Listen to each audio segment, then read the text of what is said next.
Thank you so much. All right, then. Do enjoy the rest of your day, and apologies for the delay again. You too. Thank you.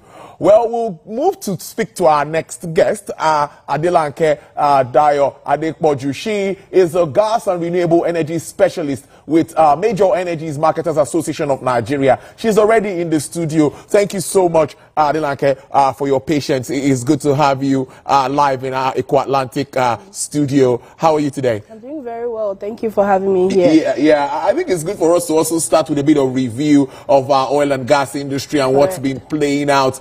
You know, this issue of gas. That time we had a decade of gas. Correct. We've talked about everything gas, CNG, and government is pushing so hard. Where are we with regards to all of that in your understanding? Yes, you're very correct to look. We've seen a lot of traction in more traction last year than I've seen in the last 10 years of being in this industry.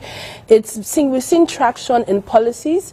There have been incentives, physical order in 2024 for the use or for the production tax incentives towards, new projects, green projects for exploring non-associated gas wells, which is a good step in the right direction. We're seeing opportunities for, the growth of the gas sector. Yeah. Right. We've seen a lot of policies, and when policies are put in place, we need to give it time to be able to materialize. And from that incentive, we saw the officiating of new projects, gas projects, 3 gas projects, 1 in Imo, 2 in Delta, inaugurated by the Minister of Petroleum gas.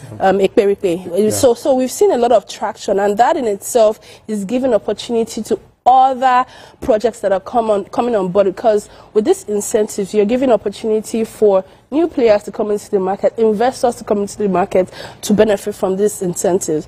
We've also seen great traction with the presidential CNG initiative, where we are seeing the push following the removal of subsidy. We've seen, significant push for energy transition to ensure that we have other solutions aside the regular PMS. So we're seeing traction for the power sector, for the transport sector, and where it's a beautiful time to be in that space. And also alternative energy. So you see EV, traction in the EV space. For Miman, we've also seen rebranding for Miman following that subsidy removal from just oil, from just major, to now energies, because it's now we're talking energies now. It's not just limited to oil and gas, all right? Yes, correct. So we see a lot of our members.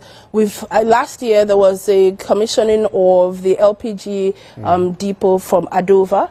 We've also seen CNG. We have to explore, and we have to be able to we have to have government backing in these areas to be able to bring on board new opportunities in that energy space. And we have the energy transition plan as well. It is supporting all of those initiatives to materialize.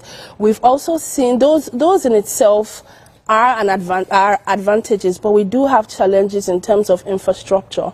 So that in itself gives us an opportunity for infrastructure development. Also, funding the availability or the affordability of CNG kits. Those are some of the things some of the challenges. Infrastructure availability as well. Pipelines being next door to each and every one for that utilization is needed. We need more CNG stations. Yes, I mean the PCNG has a target of 1 million, conversion kits by 2027, and we've gotten to 50 in just 1 year. Wow. We can see that traction, and I must say it's been a beautiful year to be in that space. Again, it takes time for everything to materialize, and we also see that there's been consistent improvement in, for example, the stabilization of the FX rate. I mean, the last 4 months, we've seen it stabilize, and that's thanks to the government as well in that sector.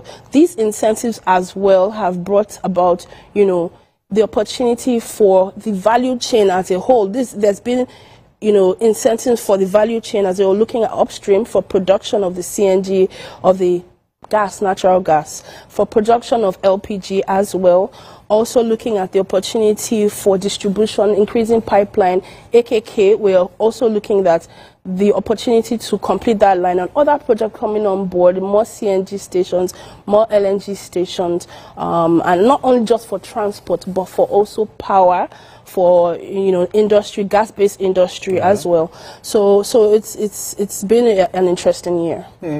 2025 is here, of course. Correct. And a lot of expectations, so more drive towards harnessing our gas resources, taking advantage of it. And Nigeria still remains that investment hub. Yes. See what happened late last year, the Shell Bonga thing and all of that. Correct. $5 billion. That's a lot of money, yes, coming into Nigeria. So what do you think in regards to investment drive in 2025? Oh, wow. This is the opportunity with those investments put in place. Also remember the DGF funds that were released, 122 billion for equity, equity funding. So we are looking at, and those were 6 different companies. We're looking at those companies, taking on those projects and executing, and we'll see a lot of commissioning this year. So that is in the sense that operationalizing these these funds and making sure that it's getting to the last mile and benefiting Nigerians.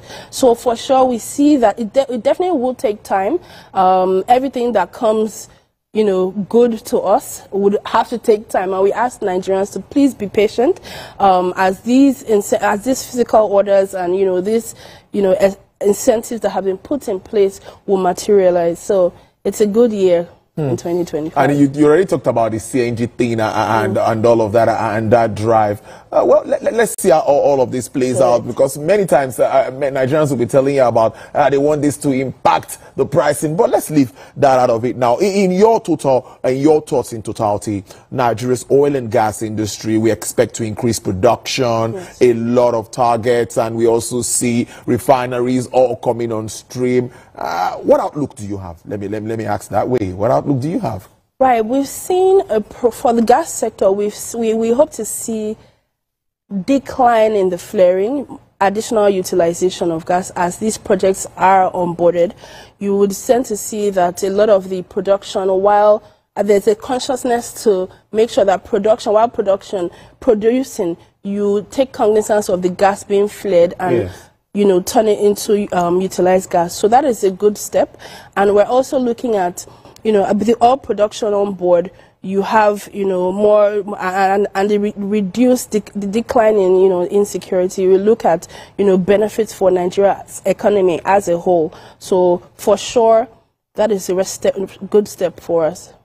Good step in the right direction. Correct. Right? Yeah. Well, I think it's a good way to wrap this conversation up. I've been speaking to Adelanke Dayo Duluju. Thank you so much. I beg your pardon, gas and renewable energy specialist with MEMA, who've been speaking around gas development in Nigeria and, of course, projections for the year 2025. Thank you so much for coming into the studio. Really appreciate this and hope to have you in again soon. Good. Thank you. All right, then. Well, let's take a break. When we come back, Business Nigeria continues. Don't go away.